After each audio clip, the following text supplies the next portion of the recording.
So we've made it to the end of The Idol. Let's talk about it. Hello everyone, welcome to my channel, welcome back to my channel. My name is Maya and I'm so happy you're here. Welcome if you're new here. I post vlogs, videos, memes, and a little bit of everything between, so if you're into any of that, of course, like, comment, subscribe, stay a while. Episode 5, I feel like there were only two major things happening, which were number one, Rob is accused of SA and is getting removed for a movie that he was only in for like 2.5 seconds.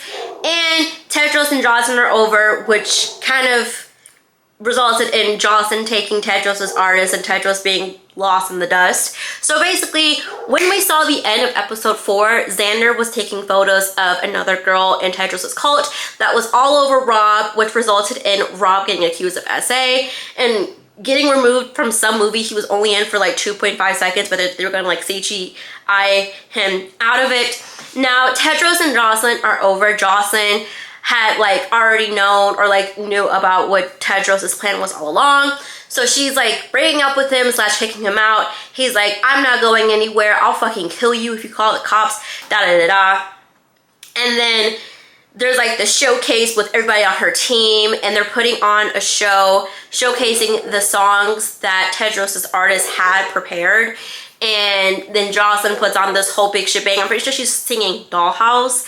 And, you know, she's putting on a show, if you will.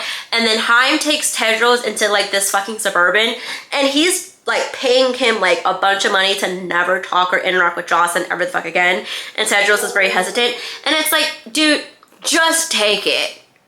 Like, just take it. Like, you are, apparently you're okay with taking another identity. Like, just fucking take it. Then Jocelyn's on tour. Everybody is the opening act. They go to SoFi Stadium for her first show. And again, everybody on her team was having a fucking gaggle because there was an expose talking about Tedros, and apparently he lost everything from this club to his fucking rat tail.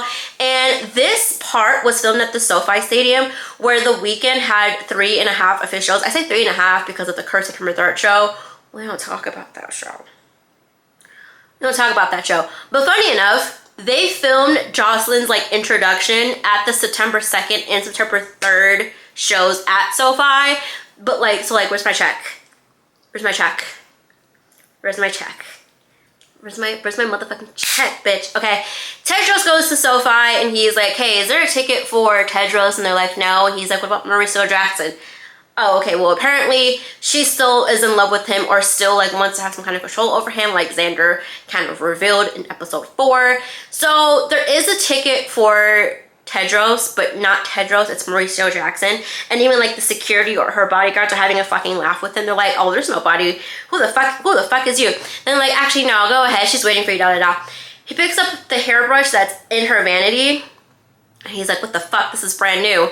And she looks at him, and we're supposed to believe that this look that she gives him is basically her being like, yeah, Xander said I was a manipulator. You didn't believe him? Or are we supposed to believe that the hairbrush that her mom and Tedros used to abuse her got replaced because she's trying to move on and be a better person, like she said before? She's trying to be taken seriously as an artist, trying to move past all the trauma that she's had to endure. Right? Right. I also forgot to mention this, but Leia left her a note and basically moved out of her house. And you know what? I would move the fuck out of her house after all that shit that she just put me through over the past God knows how long. What? No, cause what? Like I said, they filmed Jocelyn's introduction at SoFi twice. And this introduction was to introduce Tedros to her fans, her love, her angels, if you will. Because when he said hello angel to her in episode 1, she stole that and used that for her crowd in episode 5. And he goes on stage with her, you know, basically is introduced to her, yada yada yada. He's introduced to like her fans, by her, whatever. And she's like, you're mine forever. No, go stand over there. And her team is like, what is he doing here? Like, we basically like crumbled him to the fucking ground. He's basically banned from your life. What is he doing here? Like, what is he doing here type of situation? And that's really it. That was episode 5 in under 5 minutes, because like I said, there were only 2 major things that were going on. I mean, now my overall conclusions of the show, I think I gave the rating of like 7.5 or something last year. I give it like a 7 because the music was great. I mean, you put Abel in the studio and you come out with nothing but great. Cinematography is amazing. The dialogue, you know, the dialogue was there. Everybody in the cast did a great job with what they had. I mean, I know they had to reshoot and probably get the show ready at a certain point because the show was already like known about in 2021 and they filmed in 2022. Didn't come out till like mid 2023. So I assume that they had to do what they could with what they had. Everybody was amazing. Abel, I was not attracted to him in the show, and that's like the first time I've ever been attracted to this man. Lily Rose Depp was phenomenal. Troye Sivan, I want to get into his music more. I don't know why I've never gotten into it. Maybe this is my sign too. Whoever played Destiny, I want to say her name is like, it's Divine something. I wish we got more lines and scenes with her because she was fucking hilarious. Whoever played Haim, hilarious. Everybody did a good job. I wish we got like a concluding episode to see what happened with Leia. Oh, Diane. We're not forget about Miss Diane. Diane can no longer do a world-class center, and it's most likely because of Jocelyn, because she was a co-writer on the song and she still has some kind of control and ownership over the song, so she can no longer do it. So I want to see what happened with Diane. Is she just going to continue being a backup dancer? I mean, she probably can't be a backup dancer for Jocelyn anymore since Jocelyn thinks she's a snake-ass bitch, which, you know what? She probably kind of is if you look at it in certain ways. Yeah. Isaac, Ramsey, Chloe did great.